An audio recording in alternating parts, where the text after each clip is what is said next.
Ladies and gentlemen, welcome back to FortressCraft Evolved. I'm AxionEvolved, and before we get started, do me a very quick favor. Real simple. Scroll down just a little bit, find that subscribe button, click it for me. You know, if it's red, turn it gray, whatever. You know, I don't know what your color settings are. I'm just assuming here, but helps me out a lot. Trying to get to 1,000 subscribers by the end of the year.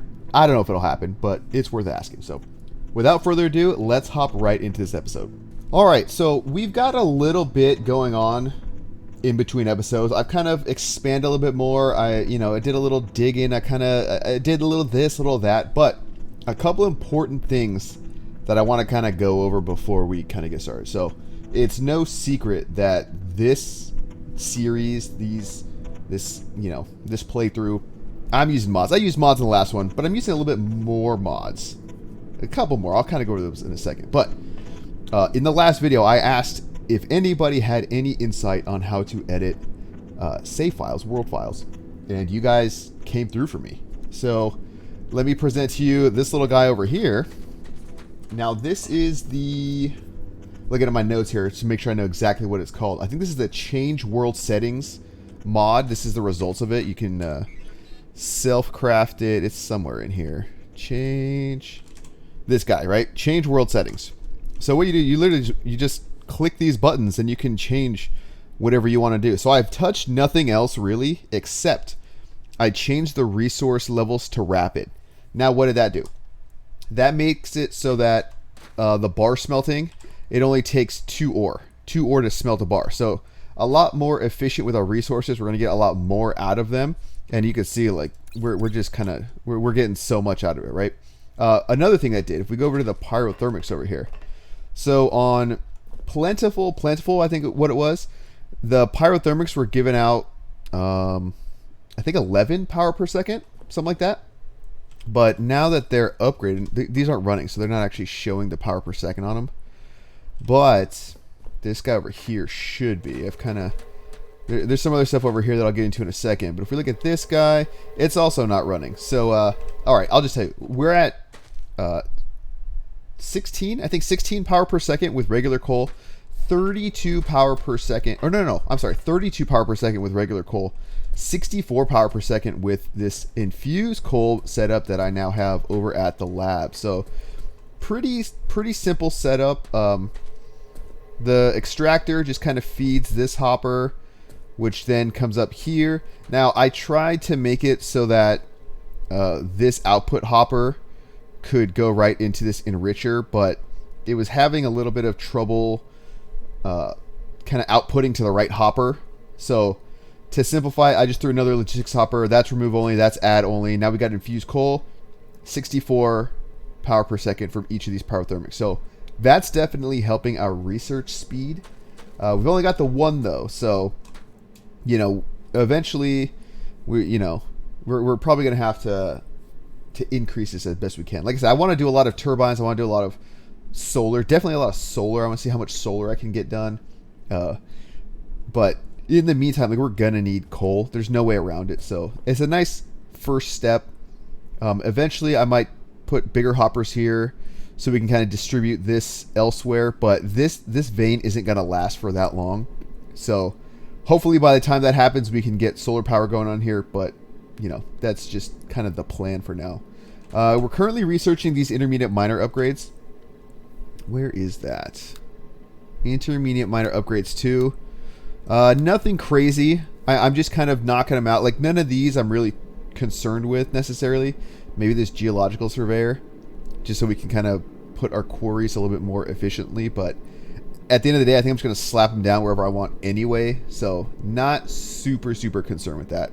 But mostly I just want to get this stuff to unlock other things down the road. And you can see we're waiting on the 30 charged experimental pods, which is a nice way to segue into our lithium setup. So in the last episode, we kind of got that set up.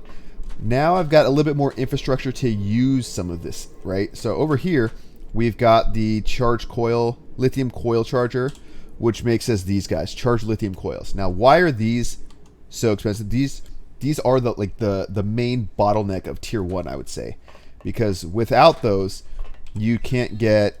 Let me get rid of this. You can't get power storage blocks. No batteries. You can get induction chargers. Just kidding. You need power storage blocks to get better power storage blocks to get induction chargers, right? So, ooh, organic powers. Oh, I don't have any of that stuff yet. Laser energy transmitters. You can't do those without charged lithium coils, right? So there's like quite a few things. I did get, I think, yeah. If we go to here, I did get the suit power pack. So now I've got 512 power. That's nice. Got myself a ray gun. That's also nice. You can see too. We're slowly kind of creeping up the number of tier 2 resources we have. You know, that's 15 titanium blocks right there. That's, you know, 6 nickel, 11 gold. So we could use some of that stuff in the future. You know, we'll kind of wait and see. Actually, while I'm talking, let me top this guy off. Oh no, I might need some more. Anything in here? No. I'm gonna lock this because I have some lithium ore in here and I need more lithium bars, right? I need at least 7 more. Okay, so we'll let that, once I get 10, I'll throw some more plates in here, but we're going to need these, I think these are the charged experimental pods. So that's what our research is waiting on, so we're kind of working on that. So yeah, so lithium is kind of doing its thing, right? Boom, so we got that. All right, so lithium coil chargers. I think that remove only. Lithium coil charger in place. Our defenses are holding. We've gotten quite a few waves. In fact, let me drop some of this stuff off. You can kind of see the inventory. These wooden storage crates are a little weird, but you know, we got like 45, 24, 23. I might take some of this ruined stuff and put it into the macerator just because I love macerating things. It's become my new favorite hobby. You know, I just run up here and throw in all this soft resin or whatever. So yeah, it's fun, right? So that's going on over here. We got the research going on. I've dug out a little bit more, giving ourselves a little bit more space here. Our iron's still kind of doing its thing. But one of the things I want to do... There you go, 33 iron bars.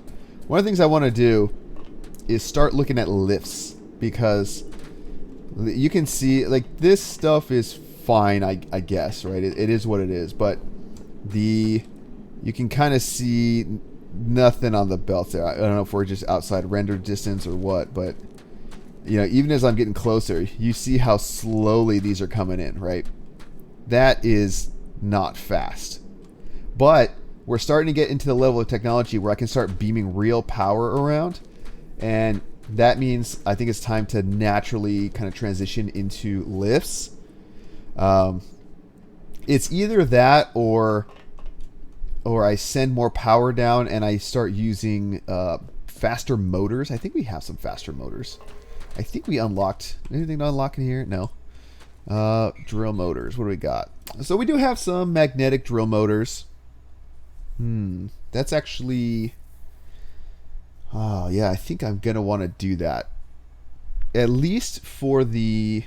you know what? Actually, now that I'm thinking out loud, crafting, I worry about... the ability to like, I don't know if I necessarily want to build a lift yet. The one I'm thinking about doing it is for the lithium, but our lithium mine is literally only like 200k, you know? So it's kind of like, do I want to go through a whole process to throw lithium? In fact, let's just go take a look at the lithium real quick. All right, so you can see the setup here. I threw more hoppers down here, but what are we working with here? Let's take a look. Yeah, 200k lithium left. So now that I'm actually thinking about it out loud, I don't think it's worth it to put a whole lift setup down here actually, because I'm gonna spend all the infrastructure. You know, that's like 240 rack railers, 240 plus rack rails, plus the power for the lift, plus the cost of the lift, just to get down here and collect this stuff in like a few trips, right? So we may need to... can I self-craft? Where are they? Oh, I need... if I make some blank pings, I can maybe do some lithium ore scouting. You know what? I should make pings for all of this stuff. Or maybe I don't. Because we are eventually going to use quarries for all of that stuff, right? That's going to be like how we kind of get all of our stuff. So, let me run back to the surface and we can kind of talk about, because it's a nice little segue into what mods we're running. All right, so while we're kind of letting everything do, you know, build up and kind of, I'll talk while I'm grabbing stuff and moving around. So I have, let's see, 1, 2, 3, 4, 9. I have 9 mods installed right now. Now, some of them are going to be very familiar to you guys because I've used them all before. So I'll put like a little list on the screen while I'm doing all this, so you don't lose track if you want to download any of these yourselves. So the first mod I'm using is Advanced Quarries. Now, I've never used this mod before, so it's going to be kind of a first time for me. But I'm assuming it looks like you can have kind of configurable quarries and all kinds of different settings on them. So I'm assuming that that's going to be very useful when it comes to, you know, running everything off of quarries. And again, my plan is to run all that stuff out in this general direction. I've got a ton of resources down in here. I may not throw the quarries literally right here. I might just tap this stuff normally, but I figure farther out in this direction, you know, why not kind of have all of our mining, you know, maybe a couple hundred, not a couple hundred, that's kind of crazy. Maybe like 100 units or so this way. So maybe about starting from here over. You know, it seems like a kind of a natural area to do things. And there's plenty of space, so it shouldn't be a problem. Oh, yeah, you got all these drop pods. And I also see we've got a hive mine there. Or not a hive mine, but or maybe they just, I don't remember. One of those guys. We got those guys starting to creep in that we got to start thinking about. So, Advanced Quarries out there. The next mod is one you guys already saw. It's the change world settings. So, I just use that to update the resource level and all that. So, it made the game much better, in my opinion, in terms of the grindiness for this playthrough. Because, again, I'm not trying to get super grindy with this whole process. So, that's definitely a help. The next one I have is the GPS tool, and if you look up kind of right at the top middle, you'll see the GPS tool. It tells me where I am. My X and Z are my lateral coordinates, and then my depth is the Y. So it just tells you where you are in the game world. You know, if you find something kind of juicy, you can, you know, write it down, keep a note of it. But so yeah, that's super helpful, super easy to kind of get early game, and it makes my life a lot easier because I'm not trying to like Iron Man these games, you know. The next thing I installed, which is something I haven't used yet, so we'll kind of see how that goes, is infinite stack sizes. So I don't have anything right now that's going to be exceeding what I can carry in any one block ahead of time, but in the past when I've done some of the ore, you know, especially taking ore out of the bigger trickies hoppers, it sometimes has a tendency to split into different stacks that don't let me recombine it into one big stack. So I'm kind of hoping that this mod will help me with that, but we'll see. I'm not using it yet. Obviously, I don't have anything big enough to fill up any of these above what its normal limit is. So yeah, we'll kind of see how that turns out. And then I got the Mk2 Auto-Excavator. Not something I can build yet, but you guys have seen me. If you've watched any of my playthroughs before, my last season, you'll know that I've used this guy quite extensively. Really helps to, you know, to really like dig things out how you want it. And you can use this advanced machine blocks. It is expensive, let me tell you. I use this in the cold caverns when I was doing the frozen factory portion of the playthrough, to just kind of give myself a consistent space to build in. And yeah, it's in my opinion, this is one of the must-haves for, unless you're really trying to torture yourself and dig everything out by hand, which I'm not. Even the regular workfloor excavators, like these guys, they just do a circle, you know, and that's not necessarily, that doesn't necessarily help.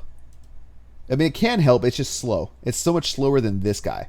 And, you know, as somebody who's not trying to just kind of leave the game running for, you know, overnight so it can dig out some floors, I find the Mk2 Auto-Excavator kind of indispensable. The other one I have is the No Smoke Glow Stick mod. This is one I've just started using, but I mean, honestly, how could you not like it? You know, no smoke. I don't know why glow sticks had smoke to begin with, but with this mod they don't. Makes it so much easier to see kind of what's going on, and then I get to have glow sticks kind of wash out all the textures on the surface here. So then the second to last one I have installed is one you guys have already seen. It's the research point package. So I'm not trying to grind for research points. Again, this is more about building everything and having it all kind of on the end game, one giant series of factories that are kind of doing everything. So this just makes my life easier. You know, I could just click it, just do it, and there it is. Are there like are there limits? I just see it like counting up. Okay. Well, anyway, I got 12,000 points now, so just makes it really easy. You still need to process scans for new materials to unlock research recipes, so that part hasn't changed. Just the total amount of research points that I'm operating with has changed. As we're getting attacked, you kind of see how the defenses hold up. There you go. I thought that was about to make me look stupid. So these are holding up for now, these Mark 1 turrets. Now that we're slowly entering the phase of the game where our power infrastructure will change, I might kind of do some defenses a little bit farther out, a little bit more substantial, just to kind of, again, like not worry about what's going on out here. But, you know, it kind of is what it is. We're going to need bug parts anyway, so farming the bugs is going to be a thing. I'll probably do another Falcor setup and kind of like the whole 9 yards like we did in the last playthrough with the hoppers that suck things up and Falcor beacons and all that kind of stuff. So actually kind of looking forward to set that up. I want to try to maybe use some logistics Falcors too a little bit more to maybe deliver stuff around. So, you know, we'll kind of see how that all shapes up. I don't have any concrete plans for any of those systems, but they will be happening in the future, right? And then the last one is another one you guys should be familiar with. The last mod is the Tricky Hoppers. So this gives me bigger slot hoppers, bigger quantities. You know, eventually once you kind of, I don't know if it's tier 3, the tier 3 metals that unlocks it, but you know, like these need tier 2 metals, but it's a 2000 slot one type. I think there's a 200 slot any type one. So it just makes things a lot easier, especially because I'm not a fan of how bulky the mass storage is. You know, when I can get 2,000 of one item in a one by one cube, as opposed to, you know, having all those mass storage blocks and kind of do things that way. So that's kind of my thought process there. So that's kind of a list of all the mods. Again, I will try to remember to put them in the description of the video, at least the links to the Steam pages if you guys want to like take a look at them yourselves. But that's what I'm using for this playthrough to kind of make things easier. So that's a nice little overview there. Now let me show you one kind of last thing that I've started working on, just so you guys can start maybe visualizing with me about how things are going to be working throughout the rest of the series. So this doesn't look like much, but this is kind of the start of the processing area, the smelting area, kind of whatever we're going to call it. I've been digging this out by hand, which let me tell you is terrible. Do not recommend, but it's what we're doing. So the general gist, to show you kind of where we are, we're not very far from the CPH, right? I've kind of got this little channel right here in between, like there's everything, and it's just right down here, right? So the general idea is that we're going to have quarries out in this direction, right? And so part of what the quarries are going to be doing is they're just going to be pulling up like massive amounts of materials, right? What I want to then do is have all those materials kind of, and I want to use matter movers for this, but have all that material kind of come over somewhere in this vicinity, right? Unknown block. Oh, is it this? Oh, I bet we'll get some a scan out of this, or like a new research to do.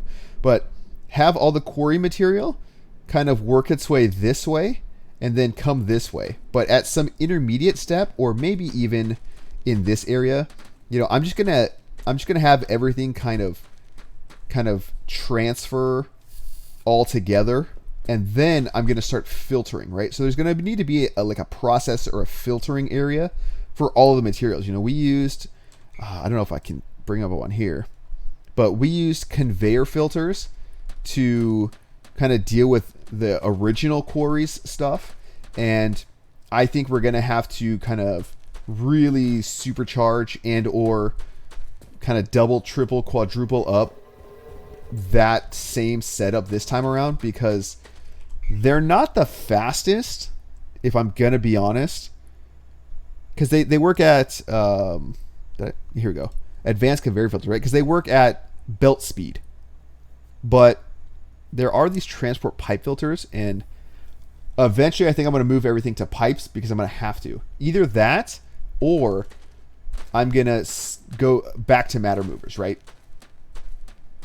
In fact, now that I'm thinking about it out loud, I might just use matter movers so I don't have to worry about belting everything. That's going to be very power hungry, and I may need to really just do kind of like a series of induction plates, induction pads. What are they called? God, it's been a while. Induction chargers, right? So just do a series of induction chargers. I think this is one click is one induction charger, right? So, have like a series of induction chargers all powering some matter movers, and then kind of just use that. That way I could just power up the induction chargers instead of trying to kind of put, like I was doing before, like a battery, a laser energy transmitter, and the matter mover, and kind of route power like that for individual items. I think the induction chargers are going to kind of simplify that process and allow me to get, like a couple different, maybe even layers. God, now that I'm thinking about it, I don't have any construction paste to kind of draw out what I'm thinking, but let me see here. Maybe I can kind of construct what I'm visualizing. Right, so let's pretend that this is an induction charger, right? Do I have any other kind of blocks, actually? Here we go, we'll use resin, okay? So then what I can do, right, is say I've got matter movers over there. I can kind of do the same thing I was doing before, where I kind of aim, like the matter mover will hit this one in the corner, and then this one's facing that way, and it'll transmit the stuff that way, right? So that's kind of like a way, I actually, now that I'm thinking about this, I did this a little bit with some of the tier 2 ores in my season 1 playthrough. I use matter movers to kind of transport stuff instead of belts, because once you're down low, you don't want to deal with Minox and all that stuff. So, something like this. And then I was thinking, maybe I could even, do something like, let's say these are batteries, right? And then I can do kind of another one.